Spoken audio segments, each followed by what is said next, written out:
After we have identified intervention points through what breaks trust versus what builds trust, we will now identify intervention points of the highest impact. By the way, the one word solution pointed to earlier easily makes a difference between getting people on board or triggering too much of the same thinking. Let's start with the traffic jam illustration of part 2. What do we do when there are too many traffic jams in the cities? We build subways and motorways. What do we do when the traffic jams of bureaucracy become too many? We start simplification projects in a few boxes. When bureaucracy at the system level increases more than it was reduced inside the boxes, helplessness is communicated by decision makers and experts. But then, while this was going on for 2 decades, something extraordinary happened. Like building subways underneath the cities, decision-making tracks were built outside bureaucracy. Decisions that took months or years were made within weeks, even days. This happened at government levels in countries like Germany and the Netherlands. With today's thinking, we should see companies and institutions applying this reborn best practice across the globe. But where has this happened? Instead, we observe huge pressures to reduce the crippling bureaucracy, disability in governmental and organizational systems, and civil society demanding solutions. And of course, the threat of communicating too much of the same thinking that created the problem. Something really important is missing here. Let's identify that. The good news is that no matter how much COVID-19 related decisions have been criticized, we have been educated in how the capacity bottleneck and tipping point laws of nature are applied.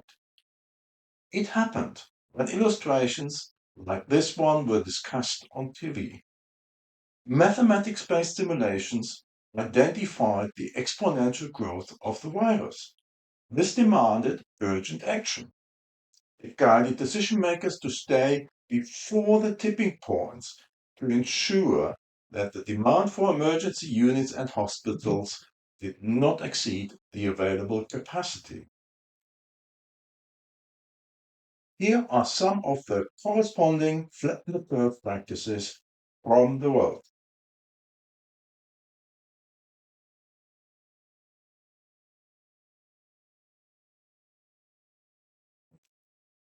From this illustration, we can now build a similar illustration for the subject of bureaucracy. We do this by applying the Einstein-Newton-Darwin practices.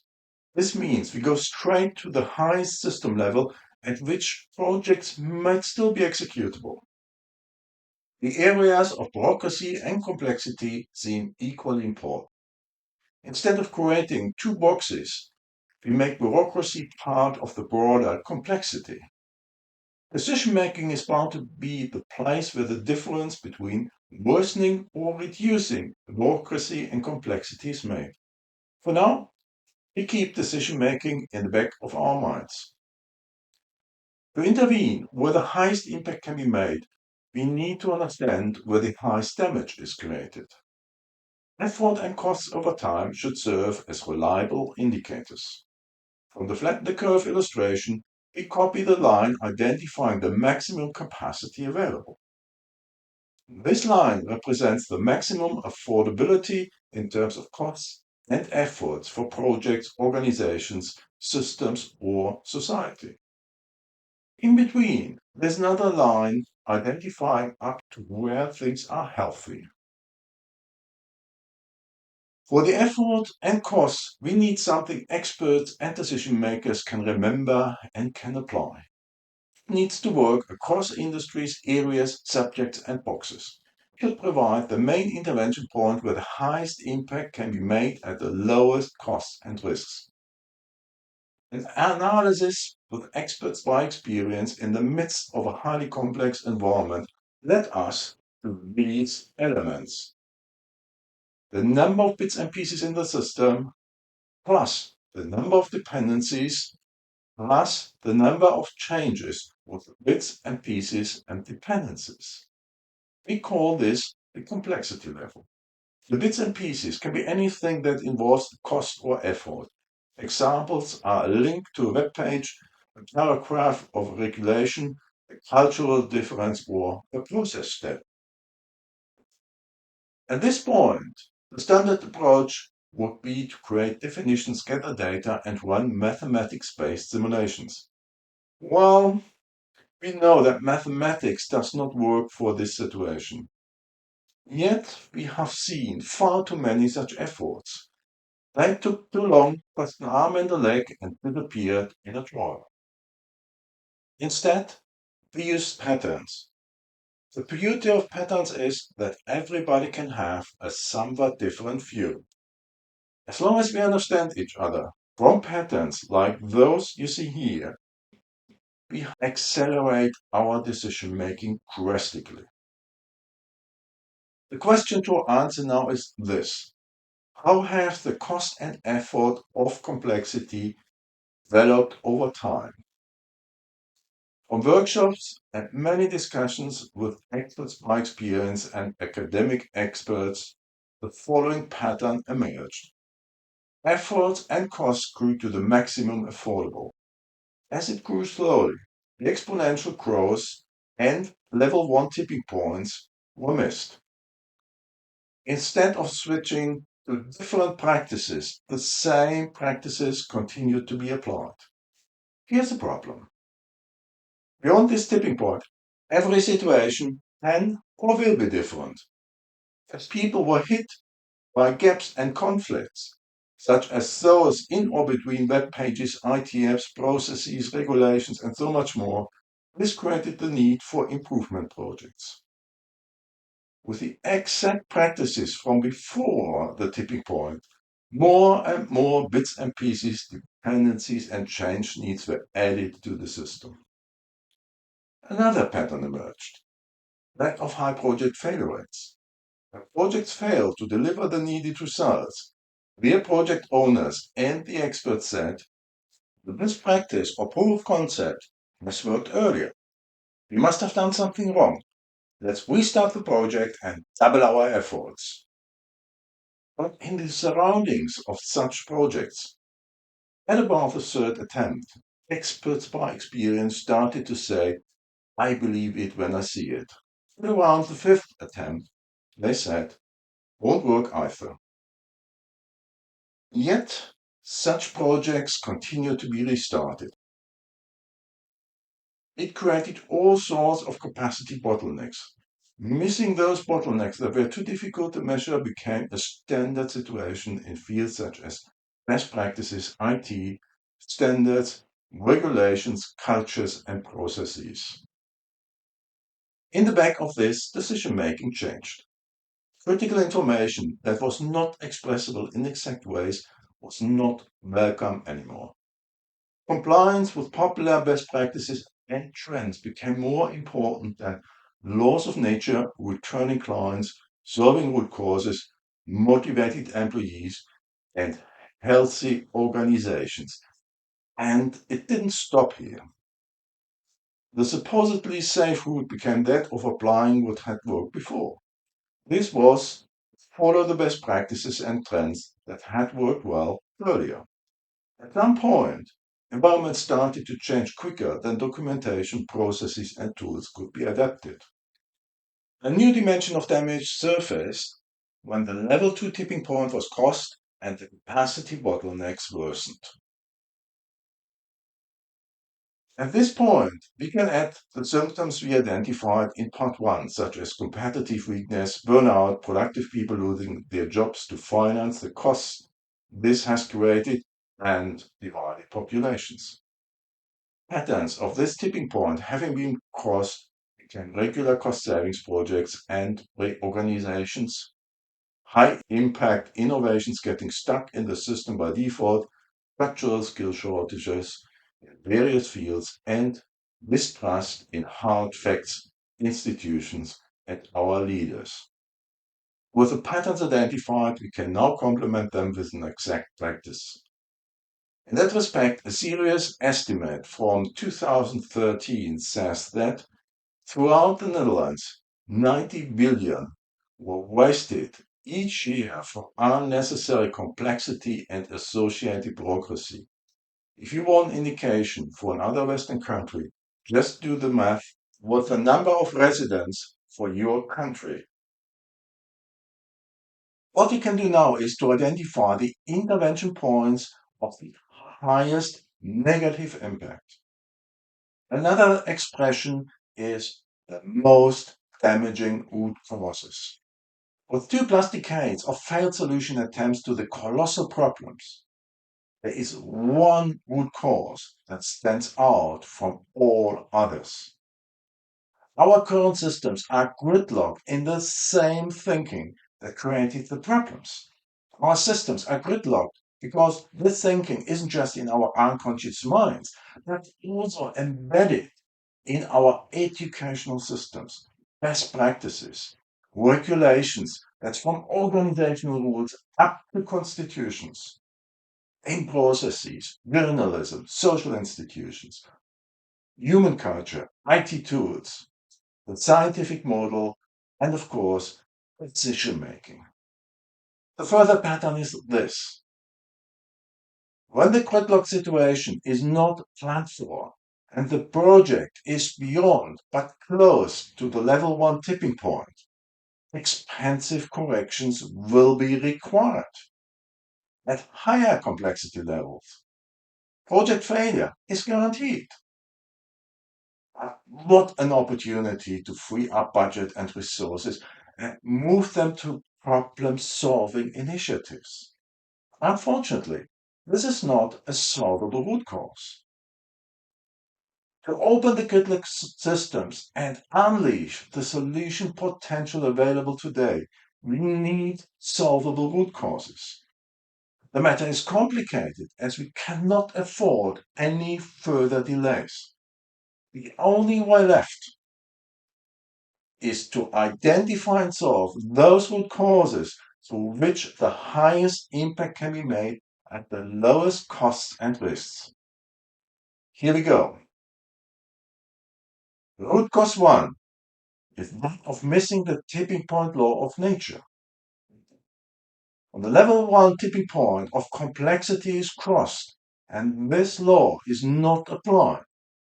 It blinds us to recognize laws of nature from physics and mathematics and apply these laws in fields such as management, social matters, health services, and the economy.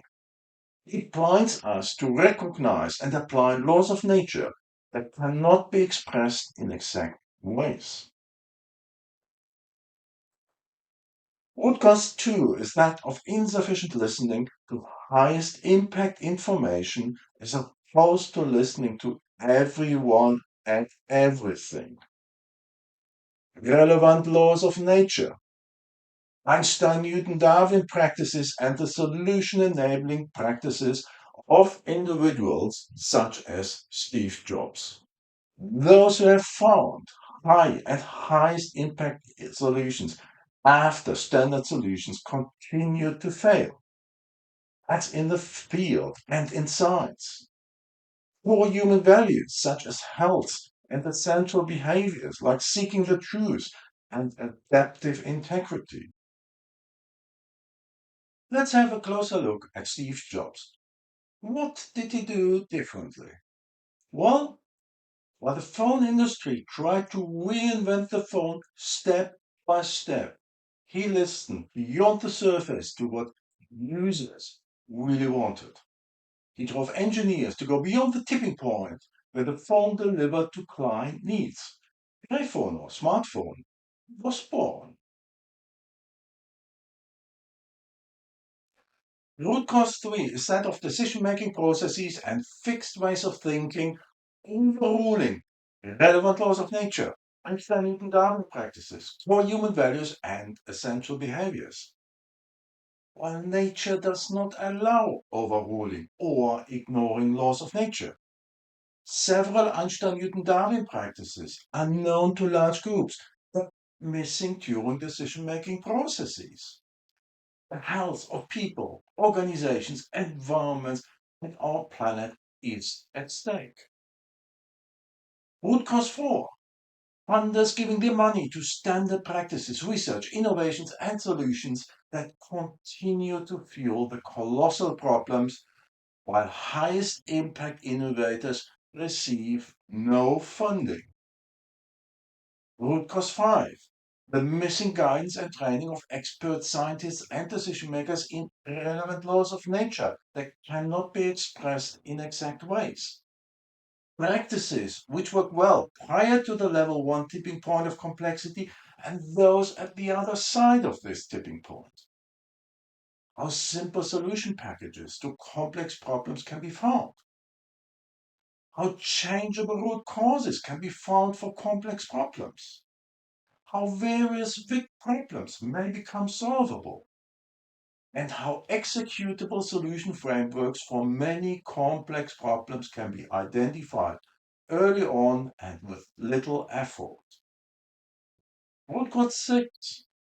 The absence of complementary innovation and research tracks based on the Einstein-Newton-Darwin practices and problem-solving practices of individuals such as Steve Jobs. High impact value over bureaucratic processes. Root cause 7. The strongly held belief that science will provide scientifically proven solutions while the scientific model is not up for purpose beyond the level 1 tipping point of complexity. Highly effective solutions have been found in the field after standard solution approaches kept delivering insufficient results or failure. The gridlock root cause prevents highly effective solutions from being seen and used. Root cause 8. Breaking complex problems into supposedly manageable parts, but nobody feels truly responsible for the tough parts, the dependencies between the parts. The root cause is located outside the parts and ensuring the whole of a complex problem is solved. These are solvable root causes that emerge above all others. Let's get right into how root cause 8 can be prevented via a hard to ignore guiding question. When a solution for a complex matter is designed, with focus on all of the highest impact root causes and achieving the desired future situation. Or as a simple solution package for the whole of the challenge. And to make it powerful, would core human values and essential behaviors improve or worsen? Is there a different solution that does the trick at a fraction of the cost and risk or provides a greater value? At this point, we can do something else. We can free up large amounts of budgets and resources from foreseeable failure. The guiding question is this.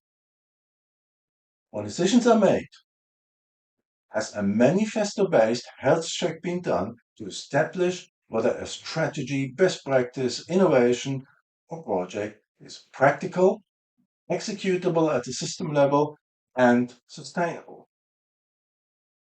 Is there reasonable confidence that it will deliver on its value proposition? That's it for now.